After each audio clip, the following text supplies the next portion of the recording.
अस्सलाम वालेकुम। तो वेलकम है आप लोगों का AM रात चैनल में। आज हम दो बहुत आम चीज़ों पर बात करने जा रहे हैं। पहला, टर्की का TFX प्रोग्राम के हवाले से। TFX का फर्स्ट प्रोटोटाइप मुकम्मल हो चुका है और पाकिस्तान एयरफोर्स के लिए इसकी क्या अहमियत है। दूसरा, अगर हम बात करें तो पिछले हफ्ते इजरायली एयरफोर्स ने काफ़ी ज़्यादा बॉम्बिंग की है डमस्कस इंटरनेशनल एयरपोर्ट पर। और डमस्कस इंटरनेशनल एयरपोर्ट पर जो बॉम्बिंग की गई है ये ईरान को इनडायरेक्टली काफ़ी इसने हिट किया है। इससे जो ईरान के IRGC का जो पूरा नेटवर्क था उसको काफ़ी ज़्यादा बैकफुट पर होना पड़ा है। इस पर बात करेंगे, लेकिन वीडियो में आगे बढ़ने से पहले आप चैनल को सब्सक्राइब कर लें और हमारी वीडियोस को शेयर कीजिएगा। TFX प्रोग्राम की कुछ न्यू तस्वीर निकल कर मंजर-ए-आम पर आई हैं। इससे पहले भी इसके प्रोटोटाइप की पिक्स मंजर-ए-आम पर आई थी, जिससे हमें ये पता चल चुका था कि इसमें इंजन्स वगैरह की इंस्टॉल किया जा रहा है, जबकि इसके लैंडिंग गियर्स को इसमें इंस्टॉल कर दिया गया है। ये टर्की की एक बहुत बड़ी अचीवमेंट है कि उसने बहुत ही कम अरसे में अपने 5th जनरेशन प्लेटफॉर्म को एक बेहतर तरीके से इस्टेब्लिश किया है। बहरहाल अपने पहले प्रोटोटाइप में इसमें American made F110 engine use किया जाएगा, जबकि आने वाले वक्त में टर्की इसमें अपने मुल्क में तैयार करदा या वो किसी दूसरी कंपनी का तैयार करदा इंजन यूज़ करेगा। बेसिकली टर्की अपने 5th जनरेशन प्लेटफॉर्म में अमेरिकन इंजन्स यूज़ नहीं करना चाहता, क्योंकि ज़ाहिर बात अगर अमेरिकन इंजन्स इसमें यूज़ होंगे तो टर्की इसको आगे एक्सपोर्ट करने में मुश्किल का शिकार रहेगा। इसके लिए टर्की ये देख रहा है कि कोई वेस्टर्न कंपनीज़ उसके साथ मिल जाएं या इवन कोई दूसरी कंपनीज़ जो ओपन सोर्स कंपनीज़ होती हैं, जो किसी ख़ास कंट्री को ओन नहीं करती, ऐसी कंपनीज़ मिलकर उसके लिए इंजन बना दे, या वो टर्किश कंपनीज़ के साथ मिलकर कोई अपना इंजन बना ले। इस पर इस वक्त वर्किंग जारी है। अब जो न्यू पिक मंजर-ए-आम पर आई है TFX के फर्स्ट प्रोटोटाइप की, इसे ब्लॉक 0 कॉन्फ़िगरेशन कहा जा रहा है और ये मार्च 18 2023 में अपने हैंगर को लीव करेगा। तामिल कुताइल जो कि टर्किश एरोस्पेस इंडस्ट्रीज़ के CEO हैं, उन्होंने अपने एक रीसेंट इंटरव्यू में कहा है कि हो सकता है मार्च से पहले ही इसका जो फर्स्ट प्रोटोटाइप है वो अपना हैंगर छोड़ दे। उसकी जो फर्स्ट फ्लाइट है वो भी अपने शेड्यूल से कुछ पहले हो सकती है।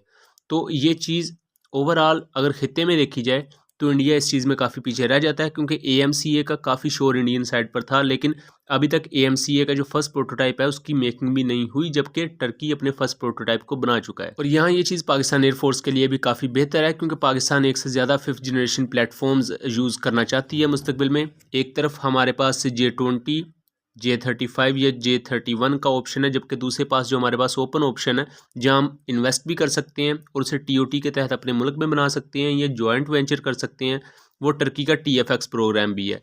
इससे पहले पाकिस्तान के आइडियाज़ 2020 में टर्किश जो सोर्सेज हैं उन्होंने ये दावा किया था कि पाकिस्तान इस प्रोग्राम को ज्वाइन करेगा और टर्की और पाकिस्तान मिलकर इस प्रोग्राम को आगे लेकर चलेंगे। सो टर्की साइड से भी ये वाज़ेह तौर पर कहा गया है कि वो कोलैबोरेशन को देख रहे हैं, क्योंकि टर्की भी अलहदा अकेला इस पूरे के पूरे प्रोजेक्ट को लेकर नहीं चल सकता, क्योंकि अभी तो वो अमेरिकन इंजन को यूज़ कर रहे हैं, लेकिन जब आगे जाके उन्हें इंजन और उसके अलावा दूसरे सब यूनिट्स जो अभी तक डेवलपमेंट फेजेज़ में हैं उनको जब फिनिशिंग टचेस देने होंगे या उनको बाकायदा जब आगे लेकर चला जाएगा तो उसमें भी ज़ाहिर बात मुश्किलात आएंगी। सो इसके लिए टर्की एक से ज़्यादा कंट्रीज़ को चाहता है कि वो इस प्रोग्राम को ज्वाइन करें एंड इस प्रोग्राम को एक मज़ीद वसअत दी जाए।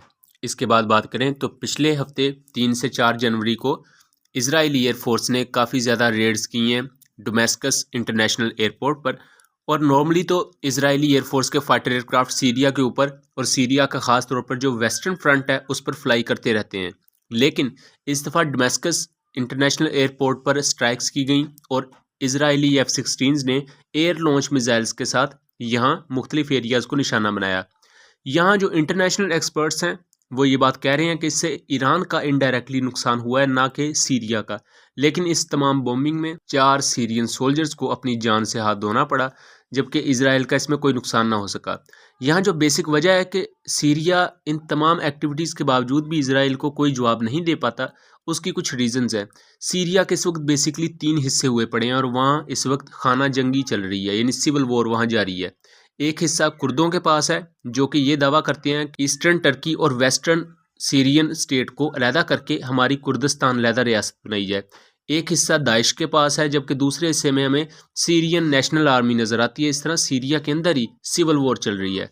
ये जो तीनों धड़े हैं सीरिया के अंदर, ये तीनों कलेक्टिवली इसराइल के ख़िलाफ़ है, लेकिन एट द सेम टाइम ये आपस में भी लड़ रहे हैं, जिसकी वजह से जो सीरिया की जो ताकत है वो 3 हिस्सों में डिवाइड हो जाती है और इसराइल के पास ये खुला मौका होता है कि वो ओपनली आके इन पर बॉम्बिंग कर सके। यहाँ बेसिकली इसराइल और वेस्टर्न साइड का ये दावा था कि ईरान अपने एयर कार्गो के जरिए यहाँ मुख्तलिफ प्रोक्सीज को वेपन सप्लाई करता है डोमेस्टिक इंटरनेशनल एयरपोर्ट पर। और यहाँ इससे पहले कुछ ईरानियन बैक्ड प्रोक्सीज को ईरान ने अल महदी मिसाइल्स भी प्रोवाइड किए थे। अल महदी मिसाइल को आप बाबर क्रूज मिसाइल या हरबा क्रूज मिसाइल जैसा ही मिसाइल कह सकते हैं, और इसकी रेंज तकरीबन 1000 किलोमीटर के आसपास है।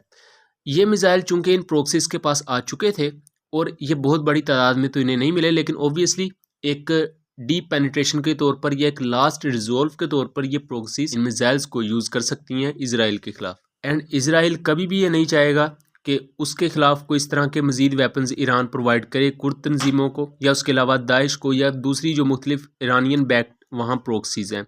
सो उसी को हिट करने के लिए इसराइल ने यहाँ बॉम्बिंग की। एंड दूसरी तरफ सीरिया उनका जवाब नहीं दे पाया। दमिश्क पर इस तरह का बॉम्बिंग होना, और दमिश्क कैपिटल सिटी है शाम का, एंड शाम की जो नेशनल फोर्सेस हैं और उसके अलावा कुर्द फोर्सेस और उसके अलावा जो दूसरी वहाँ की तंजीमें हैं वो इजरायली फाइटर प्लेन्स को ना रोक सकती हैं और ना ही वो यूनाइट होकर आपस में लड़ेंगी, क्योंकि उनके तो आपस में इख्तलाफात इस वक्त बहुत ज़्यादा हैं।